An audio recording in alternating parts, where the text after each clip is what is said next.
decisión de educarlos en casa, ¿no? Cada uno de los padres va a tener una posición distinta y van a aflorar en este caso sus opiniones y muchas veces esas opiniones son divididas. Entonces, si es que te parece difícil poder tomar decisiones en el matrimonio y poder llegar a un solo consenso, imagínate cuánto más difícil es ponerte de acuerdo con los hermanos, y yo estoy hablando simplemente en el matrimonio con una sola persona que es tu esposa, pero imagínate ahora ponerte de acuerdo con un grupo de hermanos que vienen acá al templo y que generalmente muchas veces desconoces su forma de vivir, su forma de pensar, su forma de servir. Porque seamos realistas, hermanos. Cada uno piensa que sirve a Dios con excelencia y de la mejor manera, ¿no? Cada uno dice, no, yo sirvo, yo soy el más acá. Yo soy el que sirve mejor, así que yo tengo que dar la última palabra, ¿no? Mi opinión, se puede decir, ¿no? Es la que se debe obedecer y ya está. Pero lamentablemente, hermanos, eso es una de las cosas y uno de los factores que literalmente nos dividen como iglesia, hacen que no caminemos juntos, hacen que no caminemos juntos. La palabra de Dios dice en Amós 3:3 lo siguiente: andarán dos juntos si no estuvieren de acuerdo. Y esto no solamente se puede llevar al plano matrimonial, ¿no? Porque muchas veces enfocamos este versículo a lo que es un matrimonio de dos, ¿no? Hombre y mujer. Si no estás de acuerdo, entonces, obviamente, ¿cómo van a andar en un solo sentir en el matrimonio? Pero si lo vemos mucho más allá, podemos sacar nota, ¿no? ¿Cómo puedo yo servir con mi hermano si no estoy de acuerdo con él? Si siempre tengo discrepancias, si siempre tengo discordias, es más, si quiero imponer mi forma de pensar y no la forma de pensar que tiene Dios por encima de todas las cosas. Ahora último, hemos tenido, por ejemplo, un evangelismo en el cual de verdad me agradó muchísimo cómo cada uno de los hermanos en particular cumplía una función determinada y cada quien ponía su granito de arena para esta gran obra del Señor, que es llevar su palabra, evangelizar y tratar de que el Espíritu Santo entre ahí a través y por medio de la palabra de Dios, haciendo que nos use a nosotros, ¿no? Como voceros. Y no saben cuán bonito y cuán hermoso es ver, estoy seguro que nuestro pastor Rubén también se habrá gozado, cuando ha visto a nuestros hermanos ahí, ¿no? Comprometidos, como hormiguitas todos, ¿no? Unos cargando su lechuguita, otros cargando, ¿no? El azúcar, cada quien estaba ahí metido y haciendo su función tal cual.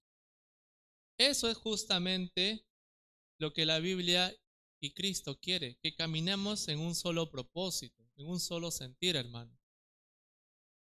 Y doy gracias a Dios que este evangelismo haya resultado muy productivo, la verdad. A mí me da gusto porque si lo comparo con muchos otros, y no desmerezco los que anteriormente hemos hecho, pero me doy cuenta de que este evangelismo ha estado más enfocado porque hemos dado un plus adicional.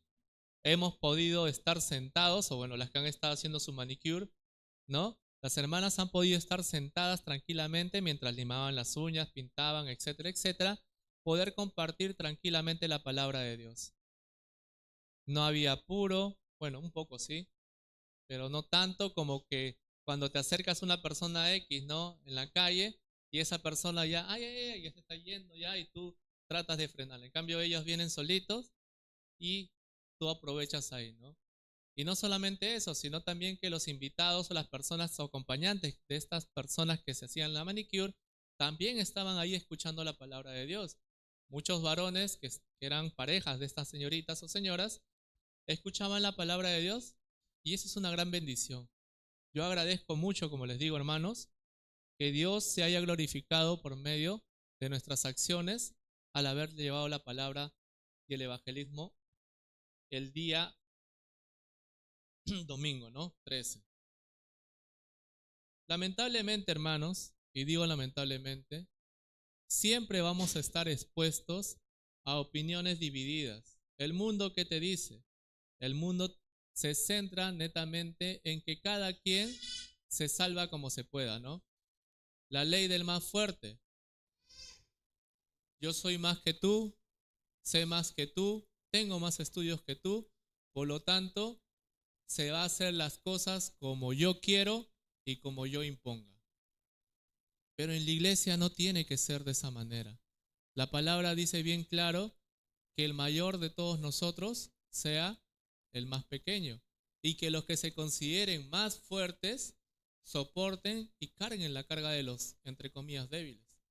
¿Eso qué quiere decir? Que si tú te consideras maduro en la fe, apoya al hermano que no es tan bueno quizás evangelizando, comprométanse los dos a llevar la palabra, tú enseñándole con el ejemplo y él aprendiendo por medio de esto, para que así de esa manera, la siguiente vez, ambos puedan tranquilamente predicar y ya no dependa de ti, y tenga esa confianza y estén enfocados en un solo sentir, en un solo camino. ¿No sabes tú cuántas grandes cosas se han logrado por inconversos cuando se han puesto de acuerdo? Un ejemplo muy grande, te lo puedo relatar, acerca de la independización de la India a cargo de Mahatma Gandhi. Ellos no ganaron su independencia en base a lo que es una guerra civil, no utilizaron armamento bélico, simplemente hubo un líder que juntó a todos e hizo que cada uno de ellos tuviese un solo pensamiento, un solo objetivo, que era el de ser libres e independientes de Inglaterra. Y su forma fue mediante la paz. Ellos hacían sus marchas pacíficamente y a pesar de que cuando ellos avanzaban ante el frente militar de los ingleses y estos los agarraban a punta de garrote, varas, ellos no respondían y eran una masa uno atrás de otro. Uno atrás de otro, hermano. Era un mar de gente y un mar de heridos también, valga la redundancia. Pero ¿saben qué? Los agresores terminaron cansándose. Ellos jamás levantaron su voz para agredir al otro, tampoco levantaron sus fuerzas para poder lastimar al otro, y mucho menos siguieron el camino de la violencia. Todo fue pacífico, todo fue totalmente pacífico. Y te imaginas cómo es que toda esta muchedumbre, todo este mar de gente, se pudo poner de acuerdo para poder lograr un objetivo tan grande como es ser independientes, independizarse de un país opresor como Inglaterra en ese entonces. Y entonces nosotros, que tenemos a un líder mucho más respetable y mucho más poderoso y glorioso, que es nuestro Señor Jesucristo, no podemos ponernos de acuerdo en poder tener un solo sentir, un solo caminar, un solo objetivo, que es básicamente llevar la gran comisión. Porque ese es el objetivo, hermanos, de nosotros como cristianos. Nosotros debemos de llevar la palabra de nuestro Señor a cuanto podamos. Y eso se tiene que hacer hasta el minutos antes, digamos yo, de que nosotros vayamos a partir a la presencia de Dios. Aún postrados en cama, nosotros tenemos que ser y trabajar al unísono, caminar juntos, caminar como un solo cuerpo, dice la palabra. Y eso es algo que nosotros debemos de entender, hermanos. Debemos de entender, debemos de pragmatizar esa idea en nuestro corazón, debemos de incrustarla primero en nuestro corazón, luego quedar grabado acá en nuestro cerebro, porque si no estamos haciendo las cosas como una sola unidad, como un solo cuerpo, las cosas jamás van a funcionar, hermanos. Y eso lo puedes ver en tu casa, tranquilamente. Dime tú, ¿acaso las cosas funcionan bien cuando tu esposa y tú están desintonizados?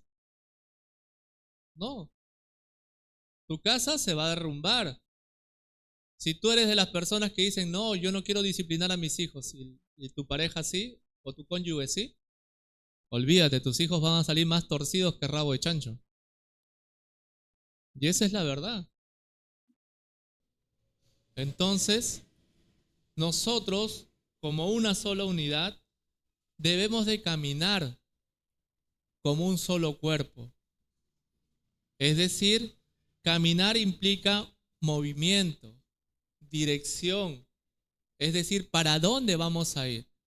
Si decimos vamos todos para la derecha, vamos para la derecha. Si decimos vamos para la izquierda, vamos para la izquierda o de frente, de frente. Todos pensamos de esa misma manera. Y no estoy diciendo que tú seas un robotito, ojo, que pierdas tu capacidad de juicio, pero al menos sí que sepas comprometerte por el bien común de todos nosotros, ¿no? Como iglesia. Un propósito implica un acuerdo, una visión compartida, una misión en común. Es decir, todos nosotros nos proponemos o nos trazamos como objetivo, por ejemplo, el poder miren, un objetivo bajo, traer y convertir y traer acá a la iglesia a una sola persona al mes. A una sola, hermanos. Como iglesia, no te digo cada uno, sino como iglesia, como conjunto, traer simplemente a una sola persona. Acá ya, que se le evangelice, que se le discipule, que se le convierta. En un año son 12 personas y tú dirás, pero es poco, ya. Pero siquiera lo estamos haciendo. Siquiera un objetivo tan simple como eso lo estamos logrando. Son cosas que de verdad tenemos que evaluar y tenemos que reflexionar. ¿Estamos haciendo bien las cosas? ¿Estamos caminando todos nosotros en conjunto? ¿O simplemente estamos haciendo, ¿no? Como el pueblo de Israel antiguo, ¿no? Cada quien hacía como bien le pareciera. Porque si estamos de esa manera, Dios no va a bendecir la obra que nos ha encomendado. Y olvídate de traer personas nuevas acá a su templo. Eso no va a suceder. Así que, hermanos, en esta noche simplemente recapacitemos si estamos realmente trabajando como una sola unidad, como un solo cuerpo. Y ojo que unidad no quiere decir que simplemente esté junto a ti, unido, ¿no? Físicamente, por ejemplo, todos acá estamos juntos. Pero no podemos decir que todos ahora mismo estemos pensando en un solo objetivo. ¿Ya? Unidad no quiere decir estar juntos físicamente, sino va mucho más allá. Va al hecho de pensar, transpirar, respirar inclusive, sincronizadamente con la persona que tú tienes al lado. A tal punto de que sus penas son tus penas, su felicidad es tu felicidad, su objetivo también es tu objetivo, al igual que el del otro hermano. De esa manera se vuelve y se compenetra una sola unidad. Cristo ya lo decía, ¿no? Señor, que estos también sean uno, como yo y tú, uno somos también. Y Dios, Cristo, pedía sobre todas las cosas unidad. Él oró por unidad de su pueblo muchas, pero muchas veces. Inclusive mucho antes, o poco antes, perdón, de que vaya a la cruz, Él seguía orando por lo mismo. Señor, que sean uno a pesar de que yo me vaya, que sigan siendo uno, porque sabía cómo es el pensamiento humano, ¿no? Cómo somos nosotros realmente. La carne,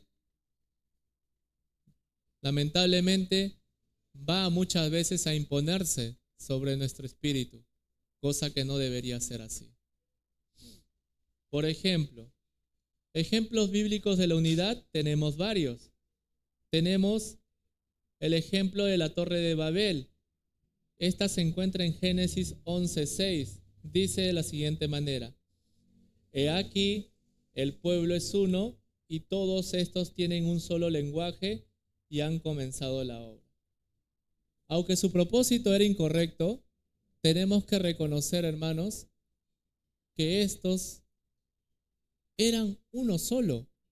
Se habían puesto la meta de construir la torre más alta y con una idea equivocada y errónea querían llegar hasta los cielos y ver a Dios, ¿no? Si bien era una idea equivocada, cabe resaltar que trabajaban en conjunto. Y te das cuenta que si ellos, a pesar de tener un objetivo equivocado, poco a poco estaban llegando a su meta, porque Dios tuvo que intervenir y confundir las lenguas ahí para que no sigan más. Pero ¿qué hubiera pasado si Dios no intervenía ahí? Tranquilamente hubieran llegado a su objetivo. Y a Dios gracias no lo hicieron, porque para esto se hubieran glorificado y llenado de orgullo. Pero te das cuenta cómo trabajar en equipo, en conjunto, puede lograr grandes cosas. Y si ellos, siendo inconversos, pudieron trabajar el uno con el otro, nosotros que tenemos un Salvador en común, que tenemos en este caso una hermandad que va mucho más allá de la sanguínea, no podemos trabajar al unísono con aquella persona que también es salva. ¿Qué nos hace pensar que yo soy más importante? O porque tengo más años, tengo más peso o más relevancia que aquel que recién se ha convertido. ¿Por qué tendría que ningunearlo? ¿O por qué tendría yo que mirarle por encima del hombro y despreciar su trabajo, no? Muchas veces, hermanos, aquel que recién se ha convertido trabaja con mayor fervor y con mayor amor a la obra que aquel que lleva años en Cristo. A veces es algo ilógico, ¿no? Mientras más tiempo tenemos en la palabra del Señor, nos volvemos más orgullosos. Y no queremos trabajar con otras personas.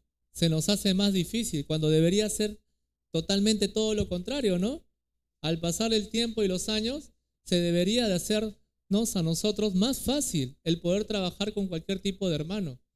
Ya sea el quisquilloso, ya sea la lorita, ya sea el llorón, ya sea el que se queja por todo, etcétera, etcétera, porque personalidades tenemos para escoger, hermanos, ¿ya? Con el gruñón, con el gritón, con el tardón, etcétera, etcétera. Pero he ahí la prueba, hermanos, de poder ser uno. He ahí el reto de poder trabajar en conjunto. Piénsalo, hermanos. Piénsalo y medita. ¿Qué me está deteniendo a mí, como cristiano, el poder trabajar como un solo cuerpo con el hermano de al costado? Y no digo yo que todos los hermanos sean una perita en dulce, porque hay casos y casos, hermanos. Yo los entiendo muy bien. Si a mí nomás se me dificulta con los jóvenes las múltiples personalidades que tienen cada uno de ellos, actualmente tenemos alrededor de poco más de 20 jóvenes y cada uno de ellos tiene su propia personalidad. Y trabajar con cada uno de ellos de verdad es un reto, hermanos. Es un reto porque cada uno de ellos se siente importante, quiere ser escuchado. A veces hay rencillas entre ellos. A veces uno lo mira y le quiere hacer mal de ojo al otro, etcétera, etcétera. Pero dentro de todo, hermanos, agradezco a Dios que me haya puesto al cargo de estos jóvenes. Porque también entiendo después, cuando trabajo con los adultos, cómo son como estos jóvenes, pero una versión ya un poquito más anciana, ¿no?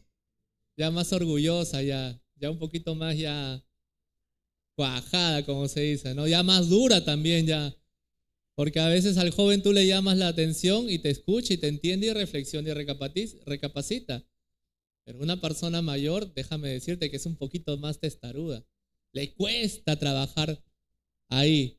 Tú le dices, hermano, ¿vamos a la hora? Ay, no, hermano, hace frío, está lloviendo, dice. Que vaya el otro, el nuevo, contigo, pues, enséñale. Yo ya pasé eso, ya dice ya. Ya pagué derecho de piso, dice, ¿no? Cuando realmente no es así. Lamentablemente no es así, hermanos. Debemos de ser como la iglesia primitiva.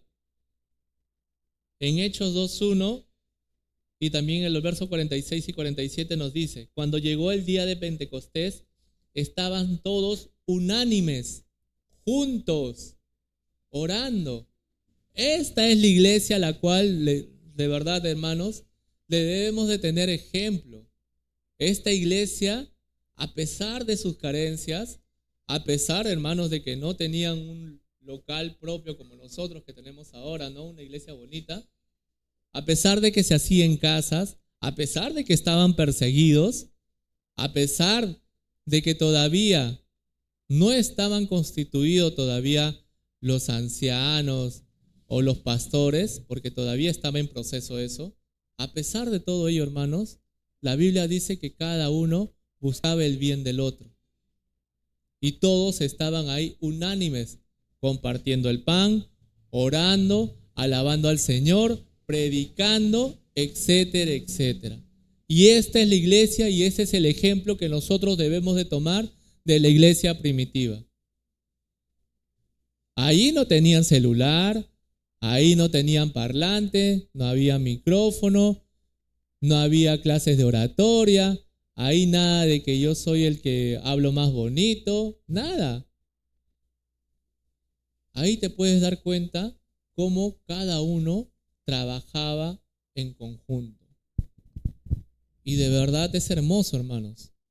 Es hermoso cómo con tan poco lograban mucho más de lo que nosotros logramos actualmente. ¿Te imaginas si Pablo hubiera tenido WhatsApp, ¿no? O las redes sociales? ¿Qué no hubiera hecho, hermanos? Pablo se evangelizaba al mundo entero tranquilamente, haciendo sus live.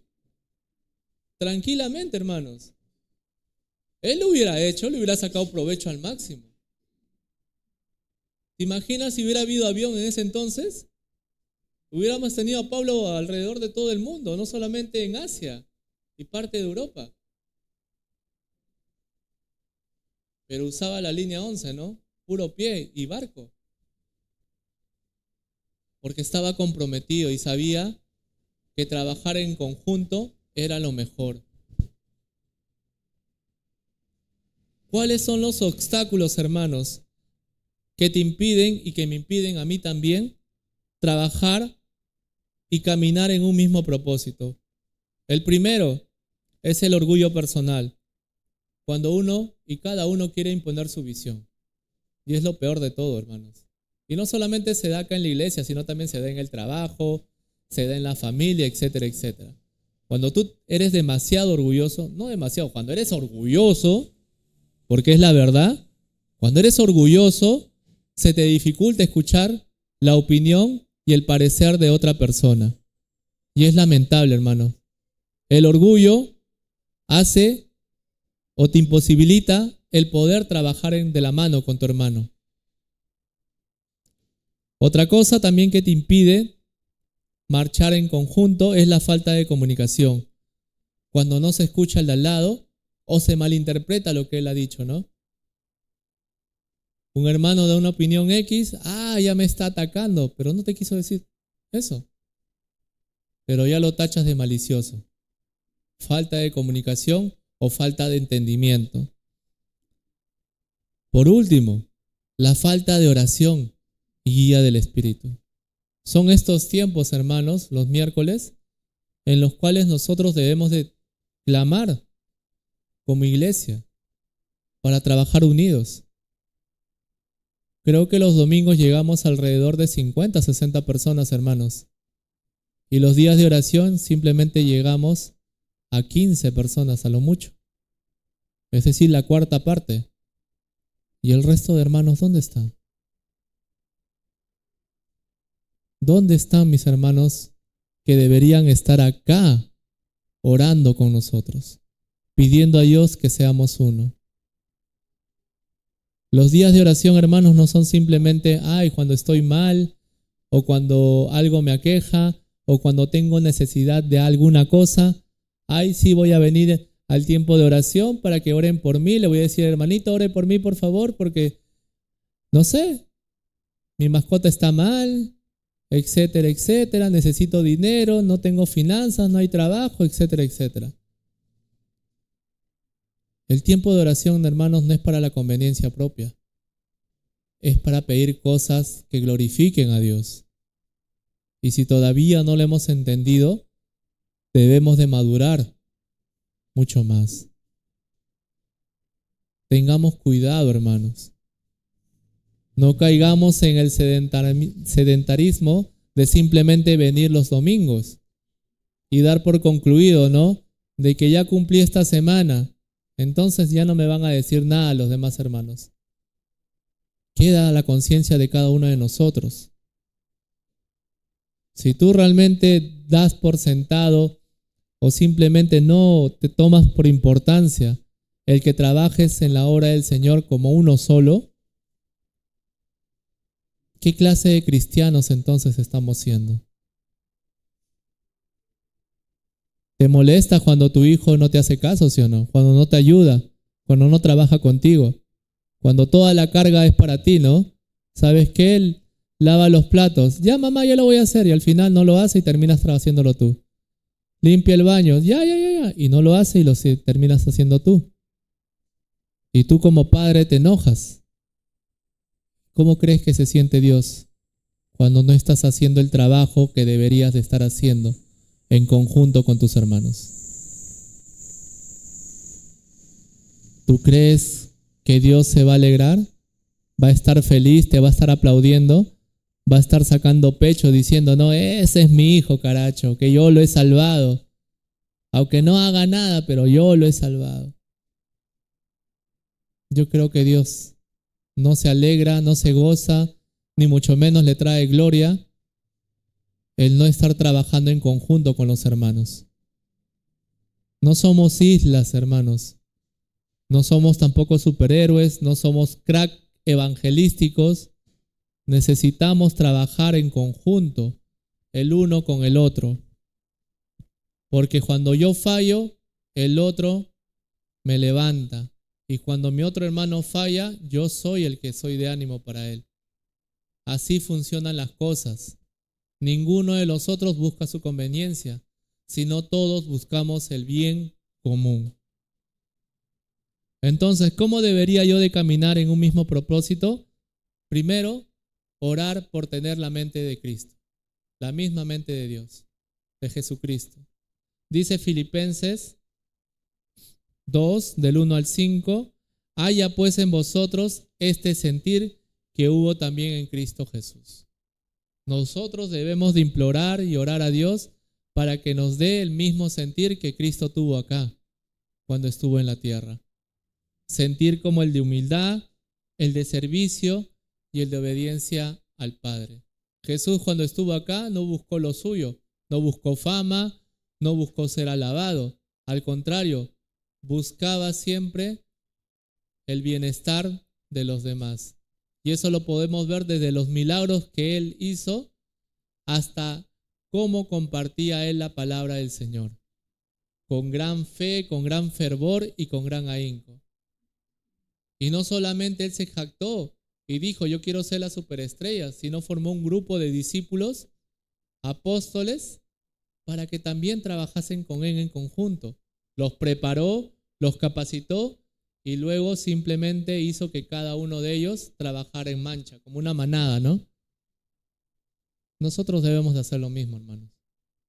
Debemos de hacer lo mismo. Segundo punto, debemos de buscar primero el reino de Dios. Dice Mateo 6:33, hacer de su reino nuestra prioridad común. Todos debemos de buscar el reino de Dios y su justicia, dice. Y luego lo demás va a venir por añadidura. Pero nuestra mentalidad, nuestra prioridad, nuestro foco, nuestro objetivo, o dónde vamos a apuntar, es buscar el reino de Dios en conjunto. Tercero, orar juntos, hermanos. En Mateo 18, 19, 20 dice, Si dos de vosotros se pusieren de acuerdo en la tierra acerca de cualquier cosa, ¿eso qué quiere decir?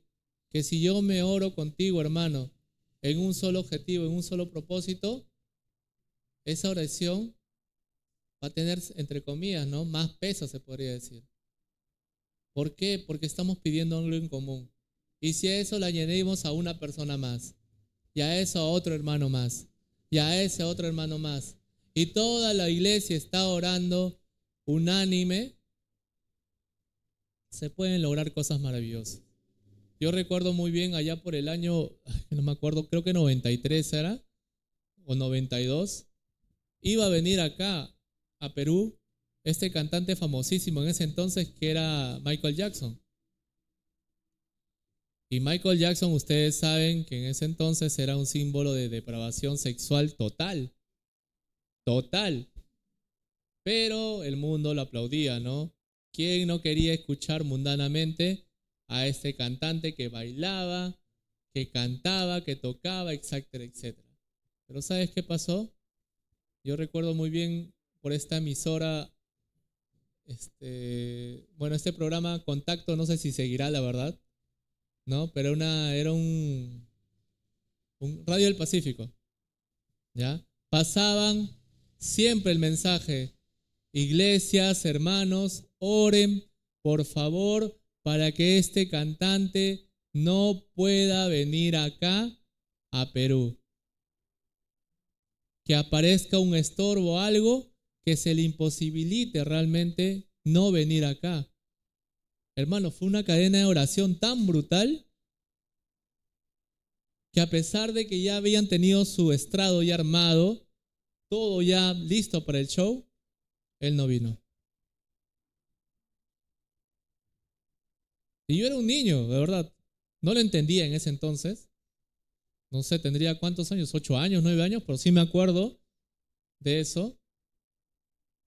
Y años más tarde comprendí cómo el poder orar en conjunto. Nada de que yo no oro contigo porque eres pentecostal o porque eres de otra denominación, etc. No, ahí no importó nada de eso, hermanos. Ahí lo único que importó es que cada uno de mis hermanos en Cristo oró para que este Señor no viniese acá a Perú. Y el poder de la oración fue respondida. Todos trabajaron en conjuntos en oración, haciendo parte de su trabajo. Y no vino. Y gracias a Dios no vino. ¿Cómo podrías tú responder a eso? ¿Obra humana? ¿Casualidad? ¿Suerte? ¿O simplemente una oración respondida por nuestro Señor? ¿Te das cuenta cuán importante es orar todos juntos? Eso es orar por un solo objetivo. Eso es orar todos al unísono en un solo sentir, hermanos. Aplicaciones, hermanos, de lo que nosotros podemos ver el día de hoy. En tu familia, es decir, en casa, en conjunto, caminen en el propósito de servir y honrar a Dios. Trabajen en armonía, hermanos. Porque si tú no comienzas trabajando en tu casa en conjunto, difícilmente vas a trabajar acá en la iglesia en conjunto con otro hermano al cual no frecuentas, al cual no ves a diario y mucho menos tienes el amor por quien es tu familia, ¿sí o no? Bien difícil. Así que comienza primero haciendo las cosas bien en casa para que luego los veas reflejado acá en la iglesia. En la iglesia, sumen fuerzas en lugar de dividir opiniones. Muchas veces, ¿no?, en las reuniones que se tienen, todos dan opiniones, pero al final de cuentas todo queda ahí y no se llega a trabajar en nada. Lo mejor es, ¿sabes qué? Una sola idea y todos a trabajar en eso. Es más fácil hacer ello. Y en nuestra vida personal, busca caminar con personas que te acerquen a Dios y no que te alejen. Aunque suene duro, hermanos, lo mejor es acercarte a aquel que busca a Dios, que te motiva a servir, que te motiva a leer la Biblia, que te motiva a orar, que te motiva cada vez estar más cerca a Dios y a su soberana voluntad. Es lo mejor. Y evita al otro tipo de personas, porque lo único que vas a conseguir es desánimo, desinterés, vas a ser la ovejita negra de la iglesia, etcétera, etcétera. Es lo que les he querido compartir en esta noche, queridos hermanos. Dios me los bendiga y bueno, sigamos trabajando juntos en armonía, hermanos, que es lo que nuestro Señor Jesús quiere realmente que nosotros hagamos, que haya unidad. Oremos por esa unidad de todo corazón. Muchas gracias, hermanos. Voy a dar pase a nuestro hermano.